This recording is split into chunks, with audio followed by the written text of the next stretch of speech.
दोस्तों अगर आप चाहते हैं कि सर हमें सोशियोलॉजी के मैराथन क्लास में जुड़ना है तो मेरे दोस्तों आज याद रखिएगा शाम 6:30 बजे आज ही का दिन में आप लोग हमारे साथ जुड़े रहे। कहां पर सर? तो हमारे एप्लीकेशन पे। तो जो भी स्टूडेंट्स ने हमारे एप्लीकेशन को डाउनलोड नहीं किए, डिस्क्रिप्शन बॉक्स में मैंने लिंक देकर रखा है। आज हमारे साथ 6:30 बजे शाम को मेरे दोस्तों जुड़ना ना भूले हमारा मैराथन क्लास में। तो फाइनली मेरे भाई हम लोग बात करने वाले हैं कि क्वेश्चन को मैंने आप लोगों को 50 क्वेश्चन तो कंप्लीटली बताया था पिछला वीडियो में। मैंने ये भी कहा था कि मैं टोटल आप लोगों के सामने 104 क्वेश्चन लेकर आया हूं जो आपके एग्जाम के अकॉर्डिंग मस्ट इंपॉर्टेंट होने वाले हैं। तो प्यारे शुरू करते पहला क्वेश्चन है, भारत में परिवार नियोजन कार्यक्रम कब लागू किया गया था? तो भारत में परिवार नियोजन कार्यक्रम जो लागू किया गया था वह 1952 में किया गया था। कब किया गया था मेरे भाई? 1952 हमारा राइट आंसर हो जाएगी। अगला प्रश्न पे आते हैं सर। क्वेश्चन नंबर नेक्स्ट है कि स्त्री की सबसे अधिक प्रतिशत किस राज्य में है? मतलब महिलाओं की संख्या सबसे ज्यादा कौन सा राज्य में है? तो बताएंगे सर उत्तर प्रदेश। आपसे पूछा जाएगा कि भारत का कौन सा राज्य है जिसकी जनसंख्या सबसे ज्यादा है? तो बताएंगे उत्तर प्रदेश। सबसे कम पूछा जाएगा सिक्किम। और क्षेत्रफल की दृष्टि से भारत का सबसे बड़ा राज्य राजस्थान। क्षेत्रफल की दृष्टि से सबसे छोटा राज्य गोवा। इस चीज को याद रखना है, ठीक है। चलिए अगला है सर, मानव समाज एवं संस्कृति का इतिहास कहां से शुरू होता है? मानव समाज हो या मानव समाज हो या मानव संस्कृति का इतिहास जो है कहां से शुरू होती है? गांव से होता है मेरे भाई। सारा कल्चरल हम लोग कहां से देखते हैं? गांव से ही हम लोगों को नजर आता है। और हाँ, इसके बाद में आप लोगों के सामने जस्ट एक आप लोगों का बहुत ही तबड़तोड़ तरीके से मैं क्लासेस लेकर आ रहा हूं, मैराथन क्लास। और ये अभी आप लोगों को देखना चाहिए जो हमारा 6:30 बजे शुरू होने वाले। उससे पहले मेरे भाई मैं चाह रहा हूं कि आज मैं आप लोगों को सब्जेक्टिव का ऐसा क्वेश्चन करवाऊं जो आपके पेपर में D2 वही क्वेश्चन आए। तो इसके बाद जो हमारा क्लासेस होगी ना वो आपका पूरा का पूरा सब्जेक्टिव है, ठीक है। चलिए, भारतीय समाज का इतिहास कितने वर्ष की अवधि का होता है? जो भारतीय समाज है इसका जो अवधि होती है आखिर वो कितने वर्ष का होता है ये आपसे यहाँ पे पूछ लिया गया है। तो बताएंगे सर लगभग 4000 वर्ष का होता है। कितना मेरे भाई? 4000 वर्ष का होता है। इनमें से कौन सी विशेषता गांव की नहीं है? इसमें से कौन सी विशेषता गांव की नहीं है? देखिए, गांव के लोग कृषि करते हैं, ये तो है। गांव के लोग एकल परिवार है, बिल्कुल ये भी है। और सजातीय ये भी है, लेकिन रूढ़िवादी नहीं है भाई। गांव के लोग कभी भी रूढ़िवादी नहीं होते हैं, इस चीज को याद रखिएगा, ठीक है। चलिए अगला क्वेश्चन पे आते हैं सर, निम्न में से जनसंख्या वृद्धि का परिणाम कौन नहीं है? जनसंख्या वृद्धि का परिणाम कौन नहीं है? तो ठंडे मौसम में सर्दी लगना। ठंडे के मौसम में सर्दी लगने से लोग तो मर जाते हैं भाई। इसमें जनसंख्या वृद्धि क्या होगी? जनसंख्या और कम ही हो जाएगा। अगला प्रश्न पे आते हैं सर, उपनिवेशवाद किस सोच का प्रतिफल है? आपसे पूछा गया जो हमारा उपनिवेशवाद है यह किस सोच का प्रतिफल है? तो बताएंगे सर साम्राज्यवाद का। उपनिवेशवाद किसे कहते हैं? यह क्वेश्चन आपके पेपर में 2 मार्क्स का आएगी। मैं आप लोगों को सब्जेक्टिव क्वेश्चन में अगला वीडियो में पूरा सुंदर तरीके से मैं आप लोगों को बताने की पूरी कोशिश करूंगा। अगला प्रश्न पे आते हैं सर कि भारत में ब्रिटिश उपनिवेशवाद की स्थापना तथा इसके विस्तार में कौन सहायक थे? तो बताएंगे सर याद है ना, ब्रिटिश उपनिवेशवाद को जो हम लोगों को बनाया था, हम लोगों को गुलाम बनाकर रखा था, वो हमारा Lord Cornwallis, Lord Clive, Warren Hastings. And option number हमारा डी इसका सही उत्तर हो जाएगा। अगला प्रश्न पे आते हैं सर, डेमोग्राफी, जिससे हम लोग बोल सकते हैं जनसंख्या का अध्ययन। डेमोग्राफी का मतलब होता है जनसंख्या का अध्ययन, ठीक है। तो जनसांख्यिकी शब्द का प्रयोग सबसे पहले किस विद्वान ने किया था? लेविस ने। किसने मेरे भाई? लेविस ने। इस चीज को याद रखिएगा, किसने किया था? लेविस हमारा राइट आंसर हो जाएगा।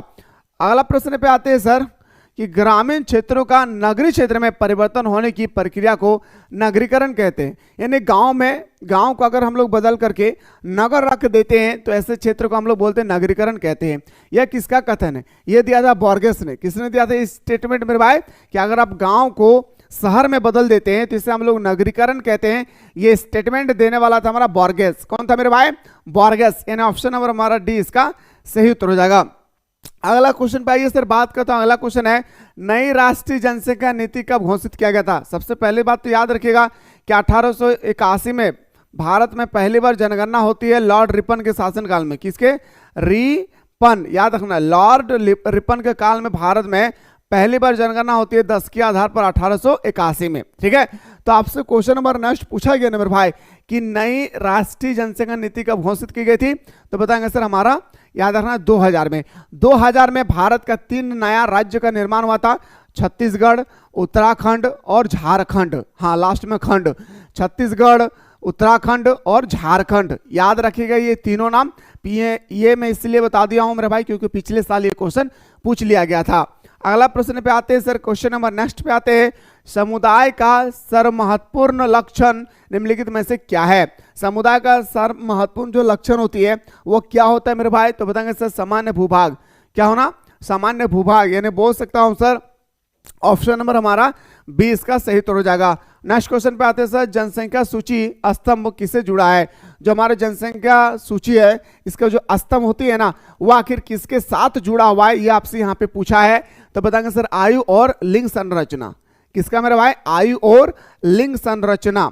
नेक्स्ट क्वेश्चन पे आते हैं सर, जनसंख्या से संबंधित सूचना प्राप्त करने की प्रथा प्राथमिक विधि क्या कहलाती है? तो सेंस कहलाता है मेरे भाई। क्या? सेंस कहलाता है ना। ऑप्शन नंबर में बोल सकता हूं सर 64 का बिल्कुल ए इज द राइट आंसर हो जाएगा। आइए सर बात करता हूं, अगला क्वेश्चन आपकी स्क्रीन पे। भारत में जनसंख्या में वृद्धि और घनत्व प्रत्यक्ष रूप से निर्धारित होती है। निर्धारित का मतलब होता है डिसीजन होता है, डिसाइडेड होती है। तो बताएंगे सर प्रजनन दर और मृत्यु दर। क्या मेरे भाई? तो बोल सकता हूं सर ऑप्शन नंबर हमारा बिल्कुल राइट आंसर हो जाएगा, B is the correct answer. क्या होगा मेरे भाई? B is the correct answer. अगला है सर जानकीय विज्ञान क्या है? जनसंख्या के अध्ययन को हम लोग जानकीय विज्ञान कहते हैं। क्या मेरे भाई? जनसंख्या के अध्ययन को हम लोग जानकीय विज्ञान कहते हैं। अगला प्रश्न है सर कि इनमें से कौन नगरीय समुदाय की विशेषता है? नगर समुदाय का विशेषता क्या है मेरे भाई? सामाजिक भिन्नता। वहाँ के लोग अलग अलग धर्म के, अलग अलग जाति के होते हैं, अलग अलग संस्कृति मानते, कोई दुर्गा पूजा मानते तो कोई छठ पूजा मानते। पर गांव में आप देखेंगे ना मेरे भाई, एक बार अगर ईद की मौसम आए तो सब कोई ईद मनाते, एक बार दुर्गा पूजा आए तो सब कोई दुर्गा पूजा बनाते। ये हमारे समानता होती है हमारे गाँव में, इसलिए कहा जाता है ना गाँव गाँव होती है यार, शहर से काफी बेहतर होती है ना। चलिए सर अगला क्वेश्चन पे आते हैं सर, जानकीय शब्द का प्रयोग सबसे पहले कब किया गया था? जो हमारा जानकीय शब्द है इसका प्रयोग सबसे पहले कब किया गया था? तो 1855 में। कब किया गया था मेरे भाई? 1855 में। और 1855 में ही एक खतरनाक विद्रोह होता है जिससे हम लोग बोलते हैं संथाल विद्रोह के नाम से हम लोग जानते हैं। कौन सा? संथाल विद्रोह के नाम से जानते हैं, जिसका नेतृत्व किया था सिद्धू और कान्हो ने। किसने किया था मेरे भाई? सिद्धू और कान्हो ने इसका नेतृत्व किए थे। अगला है सर उदारीकरण भूमंडलीकरण का किस प्रकार का तत्व है? उदारीकरण और भूमंडलीकरण किस प्रकार का तत्व है? आर्थिक तत्व है। क्या मेरे भाई? आर्थिक तत्व है। यानी बोल सकता हूं सर ऑप्शन नंबर बी हमारा सही उत्तर हो जाएगा। भारत में अनियंत्रित जनसंख्या वृद्धि के लिए उत्तरदायी कारक क्या है? भारत में अनियंत्रित जनसंख्या वृद्धि हो रही भाई। एक्चुअली जितना वृद्धि नहीं होना चाहिए उससे ज्यादा हो जा रहा है। क्यों पता है? छोटे छोटे बच्चियों में शादी दे दे रहा है भाई, है ना। तो बाल विवाह बोल सकते हैं, उसे हम लोग क्या बोलते हैं सर? बाल विवाह कह सकते हैं। उससे हम लोग क्या बोलेंगे? तो सर ये एक प्रकार का हमारा बाल विवाह हो रहा है, छोटे छोटे बच्चियों को शादी दे दे रहे हैं, तो हमारा बाल विवाह हो गया। नेक्स्ट क्वेश्चन पे आइए सर, भारतीय जनसंख्या के इतिहास में कौन सा वर्ष ग्रेट डिवाइड माना जाता है?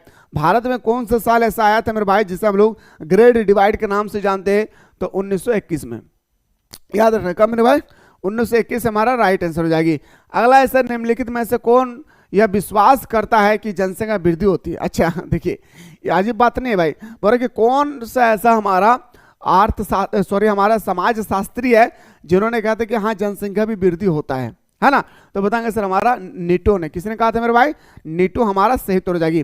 अगला है सर विवेकपूर्ण जनसंख्या नीति के आवश्यक तत्व क्या है?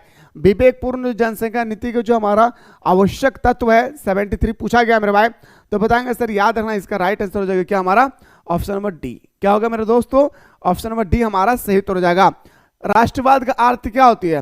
राष्ट्रवाद का सीधा सीधा अर्थ होता है अपने राष्ट्र के प्रति प्यार करना। हाँ, अपने राष्ट्र के प्रति प्यार करना ही कहलाता है हमारा क्या? राष्ट्रवाद। जो अपने देश से प्रेम करते हैं, सब कोई करता है मेरे दोस्तों, याद रखना। लेकिन राष्ट्रवाद उसे कहते हैं जो अपने देश के लिए सरतन से भी जुदा करने के लिए तैयार होती है। तो बताएंगे सर ऑप्शन नंबर डी इनमें से कोई नहीं। अगला निम्नलिखित में से कौन भारतीय समाज की विशेषता है? भारतीय समाज की क्या क्या विशेषता है? अनेकता में एकता। बिल्कुल, अलग अलग जाति, अलग अलग धर्म, अलग अलग संस्कृति के मानने वाले लोग हम लोग एकता है। हाँ ये बात सच है कि हम लोगों को नेता लोग लड़ा देते हैं और हिंदू मुस्लिम करके अपना रोटी सेकती है, ये अलग मैटर है भाई। लेकिन हमारे देश क्या है? विविधता में एकता है। ठीक है, संस्कृति द्वारा समाजीकरण ये भी है। पुरुष पार्थ, पुरुष को हमारे समाज में प्रथम स्थान पे रखा है, द्वितीय स्थान पे हमारे स्त्रियां हैं। तो बोल सकता है सर ऑप्शन नंबर हमारा डी इसका राइट आंसर हो जाएगा। अगला है सर सोसाइटी नामक पुस्तक के लेखक कौन है? तो बताएंगे सर हमारा मैकाइवर एवं पेज। सोसाइटी नामक पुस्तक के जो लेखक हो मेरे भाई वो कौन हो जाएगा? हमारा मैकाइवर एवं पेज। अगला प्रश्न पे आते हैं सर, उदारीकरण से क्या अर्थ निकलता है? मैंने आप लोगों को कल ही क्लास में बताया था कि उदारीकरण का अर्थ होती है मुक्त बाजार, जिसे हम लोग बोलते हैं सर ऑप्शन नंबर डी इसका सही उत्तर हो जाएगी। अगला है सर कि सन 2001 की जनगणना के अनुसार भारत की ग्रामीण जनसंख्या लगभग कितनी थी? 72%, 72%। याद रख रहे हैं। ऑप्शन नंबर हमारा बिल्कुल सही उत्तर हो जाएगा sir, C is the right answer. अगला है सर भारतीय राष्ट्रीय कांग्रेस की स्थापना कब हुई थी? तो पूरा डेट याद रखिएगा 28 दिसंबर, पूरा डेट याद रखिएगा 28 दिसंबर 1885। भूलिएगा नहीं, पूरा डेट। ये क्वेश्चन आपके पेपर में आएगा, याद रखना 1885। नेक्स्ट क्वेश्चन पे आते हैं सर कि the population of India Pakistan नामक पुस्तक के लेखक कौन है? The population of India and Pakistan पुस्तक के जो लेखक था वो हमारा डेविस। कौन थे मेरे भाई? डेविस हमारा राइट आंसर हो जाएगा। नेक्स्ट क्वेश्चन पे दौड़ते हैं सर। अगला प्रश्न है चंपारण में नील आंदोलन कब आरंभ हुआ था? तो नील आंदोलन चंपारण में 1917 में आरंभ हुआ था महात्मा गांधी के द्वारा। इसका नेतृत्व किसने किया था? राजकुमार शुक्ल। याद रखना है, राजकुमार शुक्ल ने किया था। अगला प्रश्न पे आते हैं सर, स्त्री पुरुष अनुपात किस राज्य में सबसे कम है? स्त्री पुरुष अनुपात आपसे पूछा गया कि कौन सा राज्य है जिसमें सबसे कम है? तो बताएंगे सर वो होगा हमारा बिहार में। लेकिन मेरे भाई ये 82 जो है मेरे भाई, ये क्वेश्चन हमें थोड़ा सा डाउट लग रहा है, बिहार में बता रहा है सबसे कम है। ठीक है, एक्चुअली लिंग अनुपात सबसे कम हमारा पंजाब में है। ठीक है, लेकिन पंजाब ऑप्शन नहीं दिया है तो आपको बिहार ही लगाना है भाई। अगला क्वेश्चन, निम्नलिखित में से कौन राष्ट्रीय एकीकरण में बाधक है? राष्ट्रीय एकीकरण में कौन आखिर बाधक है, ये आपसे यहाँ पे पूछा गया है। तो बताएंगे सर हमारा सांप्रदायिकता। सांप्रदायिकता किसे कहते हैं मेरे भाई?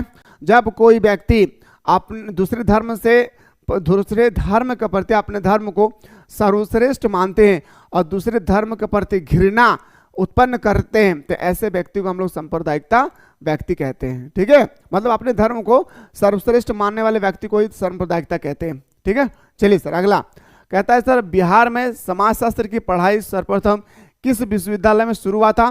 पटना विश्वविद्यालय। कहाँ मेरे भाई? पटना विश्वविद्यालय में। याद रखना कहाँ पे? पटना विश्वविद्यालय में। अगस्त कॉम्टे के गुरु कौन थे? अगस्त कॉम्टे कौन है मेरे भाई? जिन्होंने 1838 में, याद रखना है, समाजशास्त्र का आविष्कार किया था। अगस्त कॉम्टे कौन थे मेरे भाई? तो बताएंगे सर 85 जो हमारा है इसका राइट आंसर हो जाएगा हमारा मैकाइवर। मैकाइवर के गुरु थे। अगस्त कॉम्टे कौन थे मेरे भाई? मैकाइवर के गुरु थे।